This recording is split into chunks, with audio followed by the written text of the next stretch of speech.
And welcome back from the weekend here at Watchbox Studios. We are glad to have you aboard for Watches Tonight. This week we talk bad watch listings, dive watch clasps, who makes the best, Swatch at Basel, the Basel Bale of 2019, why haters hate on Panerai, and premium brand watches in need of serious image rehab. First, I want to emphasize there is no better place than thewatchbox.com to buy, trade, and sell your watches 24 hours a day, and globally, we are now everywhere all the time. All right, guys. Batting practice, warming up your monitor with your pitches and my cuts. Let me first welcome everyone to our functional live chat box tonight. Don Gizzle from Germany, you are first. PY7, Tom P, Edward Ledden of Sweden, Abraham Gross, Simon Holt, Shannon from Germany, Finchy, Pilot Style, Andres, welcome guys. Okay, jumping in. The return of time to run far, run fast from these awful watch listings, where we name and shame the worst of the web. So, YouTube fan Andrew W. has left me rolling with laughter after forwarding this IWC Pilot's Chronograph. Oh, it gets better. Now, when you're asking real money, and in this case, real money is anything over $5, a 10 grand sticker certainly communicates intent to con somebody. So, it gets better. Check out the copy that's accompanying the listing itself. It reads like a comic book. This IWC has a broken number 3 times square. Think for a minute what that could possibly mean. It needs a battery and the crown is missing. It worked perfect, but I don't want to start taking it apart to fix it.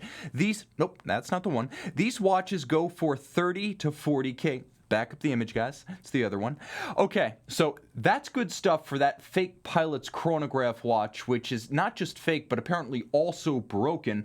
And the best part is, under the text, it says, no PayPal, tire kickers, serious only. Okay, so no PayPal. And yeah, you can take your PayPal and kick the bucket, you tire kickers. Okay, much appreciation, Andrew. I do appreciate all of these time to run highlights that you guys sent to me so I can name and shame the worst. Now, we're going to fast forward again because Brian C. shares an absurd typo, or at least I hope it's a typo, on this Chrono 24 listing for an IWC Aquatimer 2035-38. Now, the watch is real, but that's $18,975 US the Dutch seller is requesting at minimum for his IWC titanium diver, a watch we typically sell for around $2.5 to $3 grand US. Now, its missing crown is the standout feature. Now, we can go to that missing crown graphic of this apparent piece unique, and with pricing like that, it certainly better be a piece unique. Perhaps our Dutch friend imbibed too much golden elixir on his way to using the Chrono 24 app. That said, unlike the previous IWC, this seems like an honest mistake, albeit hilarious in its own right. Okay, send your time to run Hall of Shame candidates to mondaymailbag@thewatchbox.com. I know we need to update the email address. All right. We have a question from Tom P., who asks, Tim, who makes the best diving clasp? That's a great question. There are 3 that need to be discussed, only one of which is on a watch you would want to wear every day, at least for most wrists. Okay, first, Omega Seamaster 1200 meter Ploprof. Since this monster resurfaced in the late 2000s, it has had what is bar none the best diving clasp in the Omega lineup because it has 2 features. One, it has an all-or-nothing fold-out extensible length that gives you about an extra 25 millimeters of stretch, but it also has a push-button slider, so if you want to add up to 2 inches or so of total extension, you can.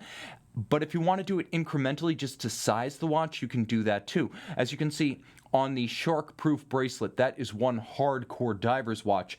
If you've got the wrist to wear that every day, you're going to find that just about any oversized Panerai, Hublot, or AP should also be on your shopping list. Now, this is the one that you can actually wear.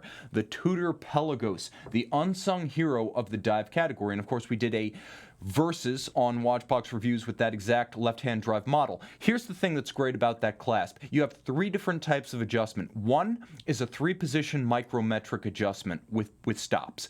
The other is a spring-loaded extensible system that will expand or contract the clasp as you dive deeper or ascend higher. So it actually adjusts automatically underwater. And then finally, there's a flip-out clasp, so you've got up to 2 inches of adjustment, or roughly 50 millimeters for our SI friends. That is a wonderfully versatile clasp on a 42 millimeter titanium watch that you could absolutely wear every day. Back to Leviathans of the Deep. The Rolex Deep Sea. Now, since this watch came out in 2008, there have been debates over its wearability, but the Rolex Deep Sea does offer Rolex's best clasp. You're going to get a flip lock extension, and you're going to get a upgraded glide lock piece. The upgraded glide lock allows you to actually micrometrically size the clasp while it's on your wrist. Why is that important? Because if you buy the Sea Dweller 43 or you buy the Submariner, you are going to have to take it off the wrist to make the adjustments. What does that mean? It means you can drop it.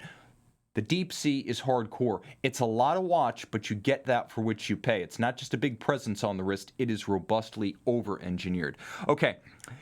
Dave I asks, first, before we jump into Dave I, let me say thanks to a lot of our friends joining us from around the world. Damien H., Alexi from Finland, Horology Homies, Rolex without any doubt, JBO Surf is a fan of the Tudor Pelagos, and I can see Edward Ledden is saying, my neighbor Alexi is back again. That's a fact. We're glad to see all of our longtime viewers in the chat box tonight. Cull Obsidian, speaking of divers, Tim, which watch should I look for pre-owned, the 50 Fathoms original or the Bathyscaphe? If you can wear the 45, wear the 45. It's a much richer, more luxurious product on the wrist. Okay, back to Dave I's question. Tim, why does it seem like there's a lack of respect for Panerai among online collectors? I like the brand, but I've been taken aback by some of the comments I've seen below YouTube videos and on forums around the net. Okay, Panerai. I can see where this inclination to be a hater comes from, but people who love Panerai need to have a keel in the Panerai nautical sense. Don't be blown to and fro by the whims of others. Know what you like and stick with it. Okay, first year, first term, 2002 of my college career, I had the ultra-rare, unadvertised titanium PAM 40 Luminor on my old Dell computer desktop. I had never held or seen a Panerai, but I liked the fact that it was simple, tough, and carried none of the Rolex baggage. In 2002, as a first-year college student, this was an aspirational watch and a horological hero of mine. I still believe in the brand, but let me go down the reasons why people tend to undersell Panerai or sometimes slate the brand, and I've got rebuttals to all of them at the end. Okay, here's why I believe many don't share my college-era enthusiasm for PAMs. First, Johann Rupert, the controlling shareholder of Richemont, publicly and openly has called Panerai his single most profitable venture. Now, read between the lines, many correctly interpret that to imply that the price of the watches towers over the actual value invested in production, research, and development, and that this surpasses bedrock Richemont brands like IWC, Vacheron, Cartier, and JLC. In other words, relative to what you pay, it seems, based on that statement, that a Panerai costs a lot less to make. Okay, Valfleurier, what are they? Well, in Val de Travers, in Fleurier, in Neuchâtel, which is not far from where Panerai has its manufacture.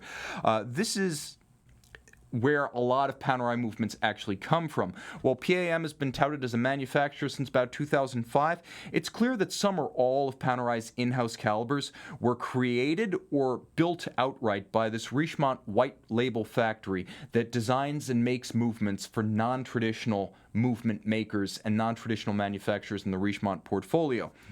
So, I think it's important to remember that the existence of this leads some to doubt Panerai's manufacturer credentials. I would also say that about 5 times as many people work at Jaeger-LeCoultre as at Panerai and Neuchâtel. Considering that they both make about 70,000 watches per year, that seems to suggest that a lot more people are involved in engineering watches and making watches at JLC than at Panerai. When you have 1,500 people versus 200 to 300 people at Panerai, you're right to question. Also, it's reasonable to conclude that more engineered heavy listing or heavy lifting is being conducted at JLC than at Panerai. That's a fair objection. Armchair commandos. Now, these Panerai watches are luxury items bar none, and they're being marketed as barely domesticated combat gear, and, I mean, you could see that ad. I didn't create that. That's not a Photoshop. This is kind of the image that Panerai has cultivated. Now, aside from the fact that they were famed equipment of the Decima Flotilla, and not everyone's into the heritage of Axis frogmen from World War II, a lot of folks just seem to think this is contrived. It's a luxury watch. Let's stop pretending. So that's actually a turnoff for a lot of buyers. Outrageous size. Outrageous size. Okay, with Panerai, it's kind of the thing, but let's face it, the PAM 341, of which I think Arnold and Sly are both proponents, is simply cartoonishly huge. Still, this is the mental image a lot of folks have of large Panerai watches. There's a poser factor, consciously macho, bold, and strident that doesn't appeal to everyone. And there's a reason that the 2000s were the decade that made Panerai what it is today, and many question the wisdom of that era's taste in watches. To all of which I respond, legitimate questions, but if you love Panerai, stick to your guns. First, don't let other people decide what you like. If you're a dress watch connoisseur, if you like a good movement no matter where it comes from, if you don't think you're a commando, you just like the way the watch looks, that's all fine. I should also mention Panerai's real history includes no heritage of making movements. If you're going to pay $400,000 for a Panerai 6152 at auction, it's going to have an old Rolex Cellini or Angelus movement inside it, and that's Panerai's authentic heritage. Do I care that they use Unitas, JLC, Girard-Perregaux, ETA movements oftentimes? Historically, no, that doesn't bother me because that's not what Panerai is about. Tough, reliable calibers. That's what Panerai is about. Who cares what a celebrity does or doesn't express? You shouldn't not like Panerai because Schwarzenegger likes it. You see what I'm saying there? You may not buy into his image, or Sly, or Bruce Willis, or Jason Statham, but you know what? Decide what you like and then stick with it. This shouldn't influence you one way or the other. Also, and not for nothing, but if you go on Panerai's website, you're going to be hard-pressed to find celebrity ambassadors. Most watch brands press that kind of stuff pretty hard and really push it. Whereas with Panerai, you're going to see opera, you're going to see classic yachts, you're going to see a whole bunch of military folklore, but very little in the way of celebrity endorsers. Most of this was unsponsored, and I actually think that's kind of cool. Finally, you should know that Panerai watches probably do have a very high ratio of price to production cost. Buy pre-owned if this bothers you. That's where the depreciation hits and you pay for true value. But you should also be aware that truly mass-produced Omegas, Breitlings, and yes, Rolex watches that are made in hundreds of thousands of copies, Panerai makes $70,000 a year, those watches probably have even higher ratios of MSRP to production cost, far beyond Panerai, and no one's questioning the wisdom of buying a Rolex at list. A lot of Omegas also sell at list, so just keep in mind, no one's complaining about pricing there or the profit engine those provide to their respective owners. Panerai is not unique in that respect.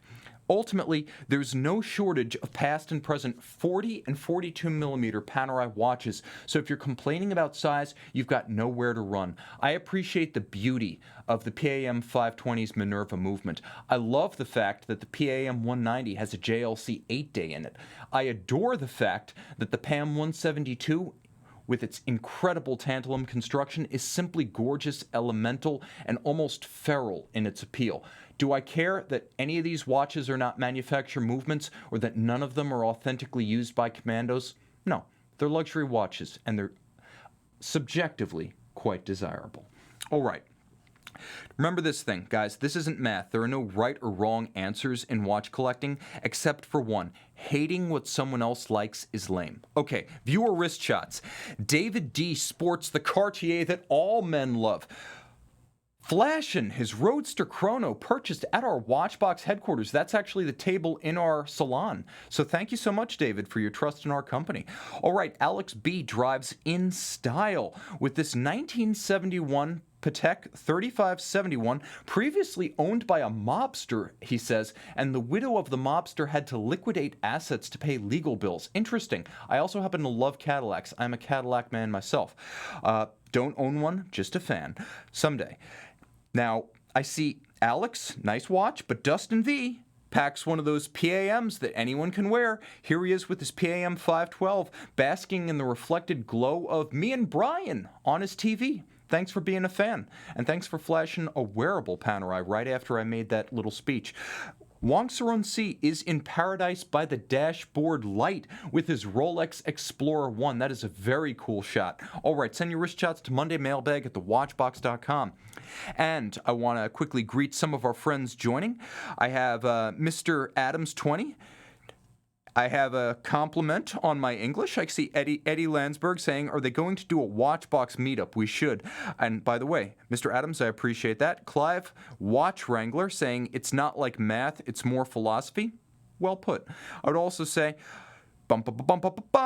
We have Ryan M joining us, and we have Hellbop, a longtime viewer. Thank you so much. He says it tickles him when people look at my PAM like it's some kind of weird toy.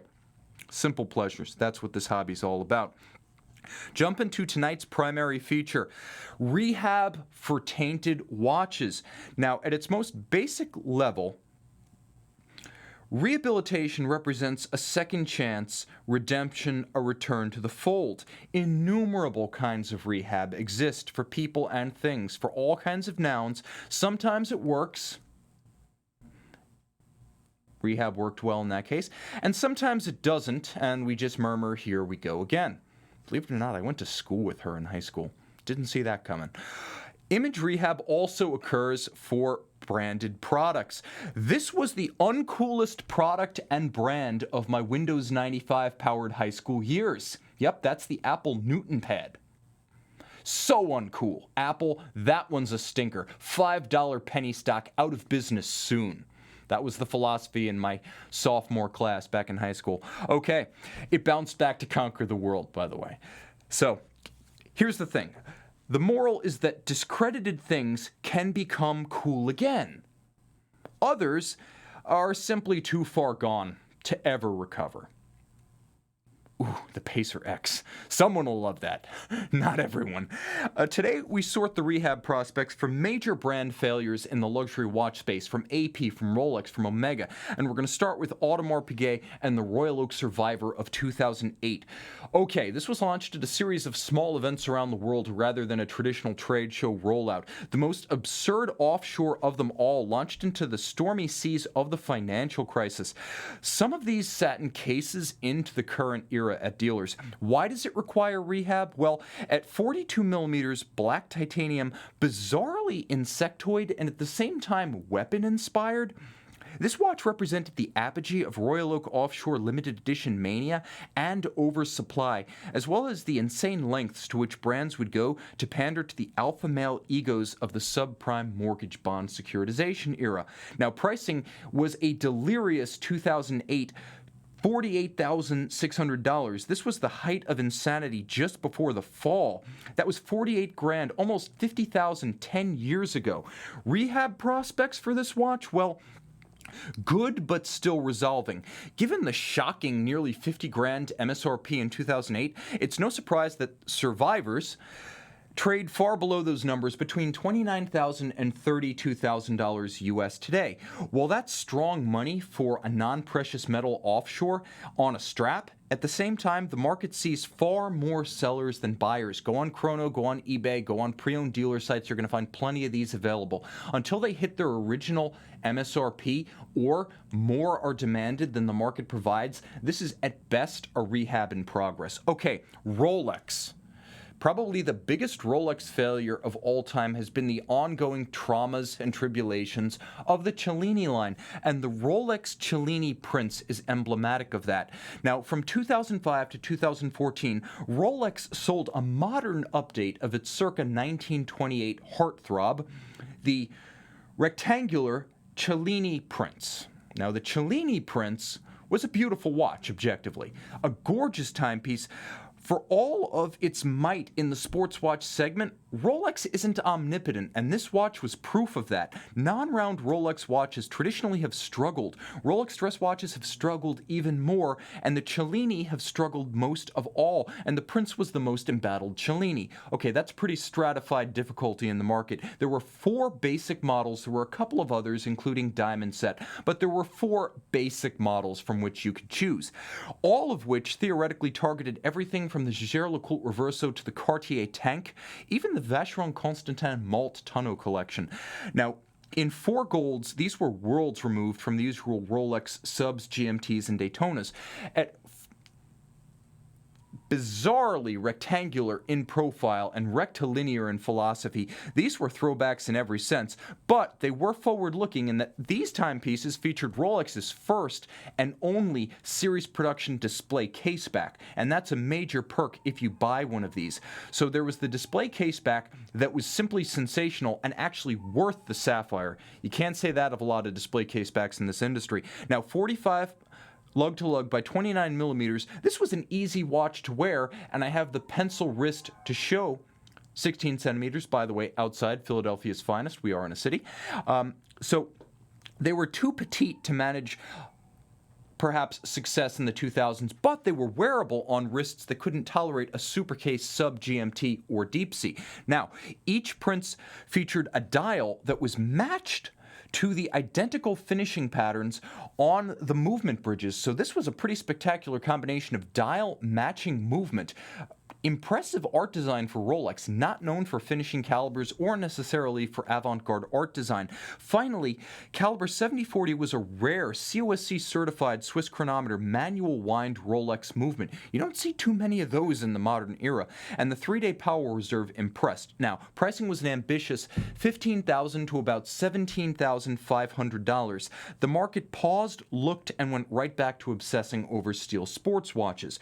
Rehab prospects for the Cellini Prince. Okay, I would say not great. Super hardcore Rolex guys and dress watch fans do appreciate these and acknowledge their quality, but few actually lay down their money to buy. And you know this because inventory among pre-owned sellers and on pre-owned exchanges is flush, and prices start at about $7,000 before essentially plateauing at $9,000 to $9,500. Keep in mind, these watches sold for $15,500 to $17,500 back in the 2000s, and you can pick them up for $7,000 with boxes and papers.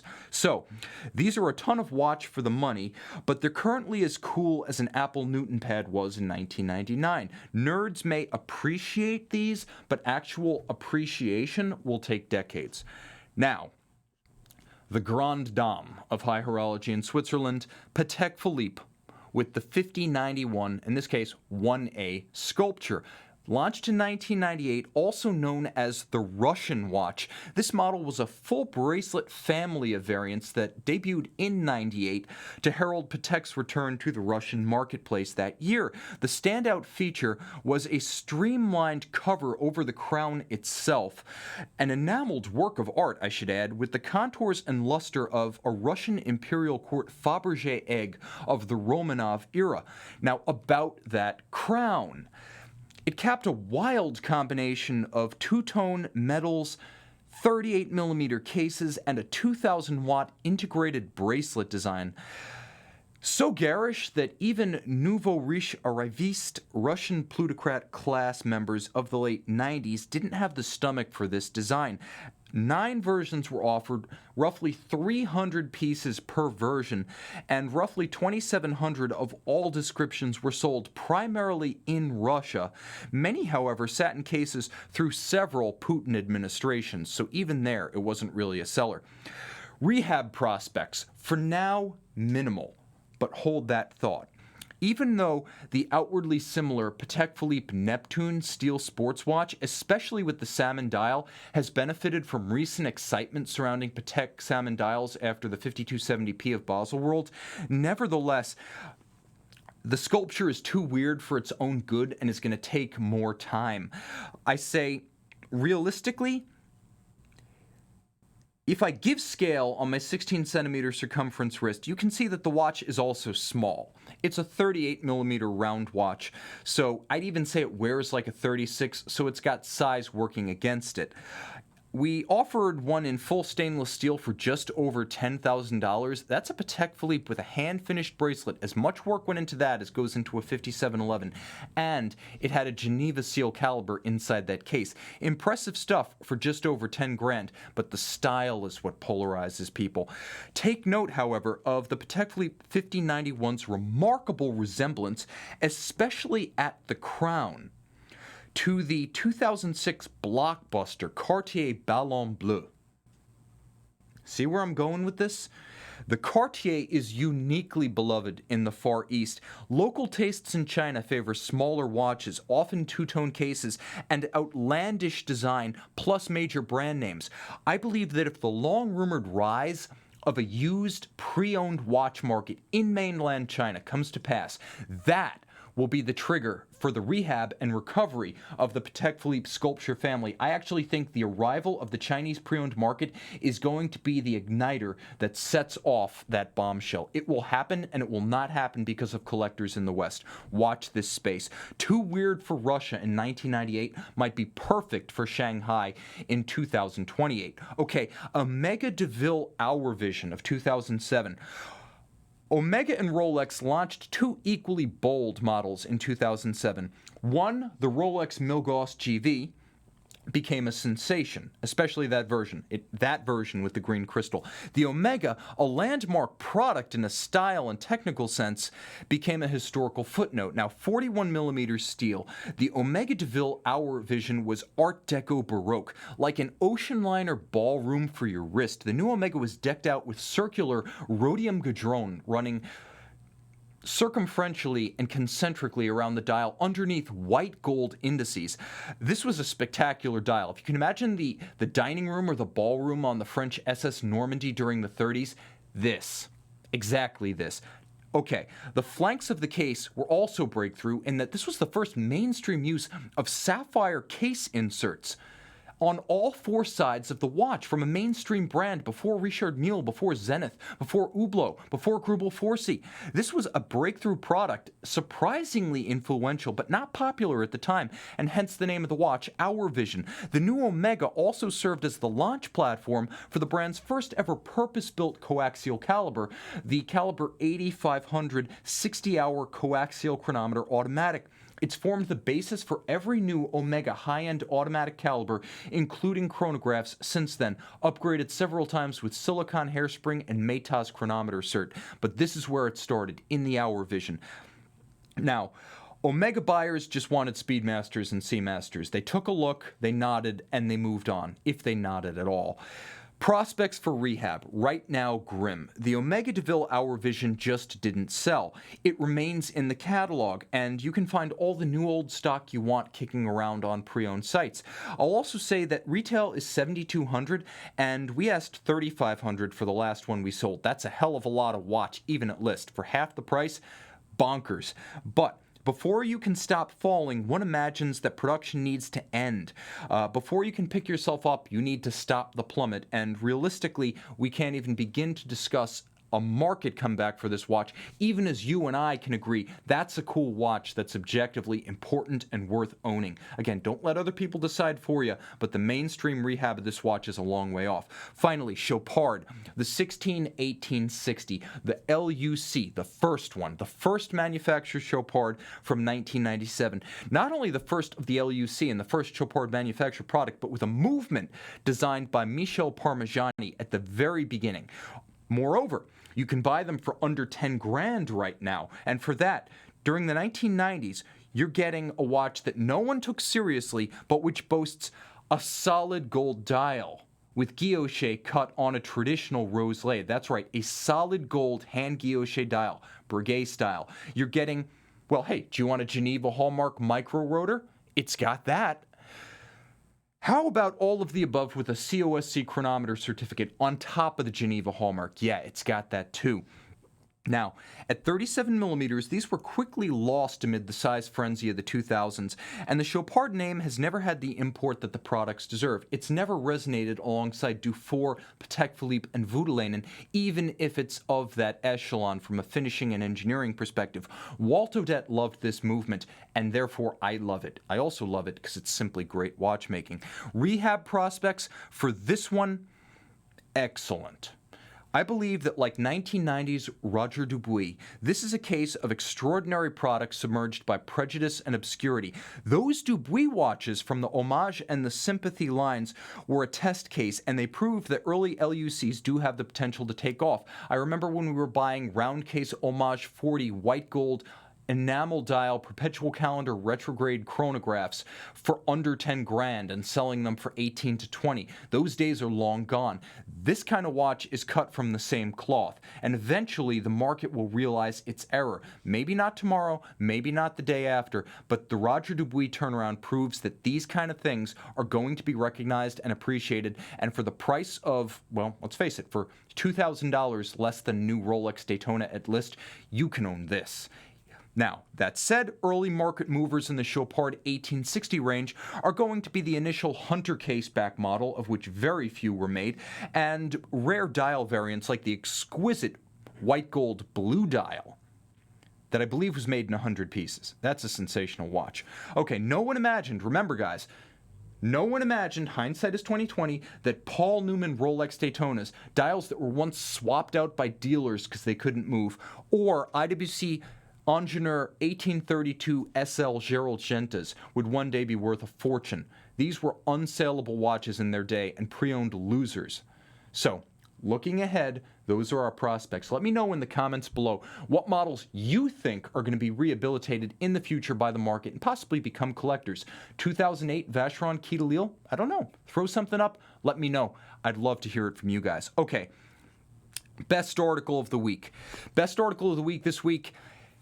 We have, from a blog to watch, breaking news, Swatch Group to leave Baselworld for 2019 by Ariel Adams of a blog to watch. By now, everyone has heard that Omega at Basel, as well as the entire Swatch Group, isn't happening for 2019. It broke this morning. NZZ am Sonntag, a Swiss newspaper, reported this morning that Baselworld has lost the entire Swatch Group portfolio. U.S. Financial News Network, CNBC, immediately thereafter followed with an interview in which Swatch Group Chairman Nick Hayek confirmed the reports and railed against the trade show and its organizer, MCH. To this point, all coverage of the story basically has amounted to a newsroom-scale retweet of those earlier releases and exclusives. But Ariel, who has attended over a decade of Basel show events, offered unique first-hand insight and commentary in his review of this headline. So, there's a reason that half of the exhibitors have fled over the past 2 years. The show is shorter than it used to be, and tens of thousands fewer people are attending each year. Trade shows across industries are no longer necessary the way they used to. Whether you're selling computers, electronic goods, bicycles, cars, we're seeing a decline of trade shows, and that continues in the watch space. Ariel describes the exhausting, inhospitable, and often counterproductive routines that have turned the show into an ordeal for exhibitors and journalists alike. In that sense, he offers rare first-hand confirmation of the charges made by Hayek. And I attended Basel with IW Magazine, and I can pretty much endorse everything Ariel said. His response is spot on. The show is an ordeal and poorly designed for everyone but the organizers who collect their fees. Moreover, Ariel offers speculation on the true nature of Swatch's strategy, and I happen to concur that bailing on 2019 is Hayek's nuclear option to extract concessions from the show's organizers. He's probably serious about not being there for 2019. A 2020 reunion, however, is not beyond imagination, especially with LVMH, Rolex, and Patek Philippe likely desperate to bring Swatch back, if only to make themselves look better and not see their major moment of the year turn into a backwater. I think there's going to be a lot of pressure on those organizers to conform to whatever Hayek asks, to give in, and for 2020, engineer a reunion on Swatch and hopefully all exhibitors' turns. Okay, on their terms, 2020, I'm counting on it. Ariel, great article. Check this out at a blog to watch. Link in the description. Viewer wrist shots. Dan V from Milwaukee, Wisconsin sports a NATO-clad Submariner LV on a glorious July day in the Midwest. Okay, Eduardo D drives home with his Breitling Aerospace after piloting his own 9-hour flight with Aeromexico. Steve shares a watch that's rare in the West but ubiquitous as a trinket in China. I've seen a million of these. This is the Waving Mao Bargain Basement Automaton watch. And finally, Matt F. takes us home and reviews the state of his collection, and what a collection. I'm notably jealous of the Amvox 2 Racing Paris Boutique Limited Edition of 24, but that one-year black dial Patek 5961A is zinging me. Guys, send your wrist shots to mondaymailbag@thewatchbox.com. Comment in the comment boxes below, especially on what watches you think are on the comeback path for future collectability. And finally, thank you so much, all of you. Stay with us when the broadcast ends. Tim_Mosso on Instagram, and check out thewatchbox.com to buy, trade, and sell luxury watches.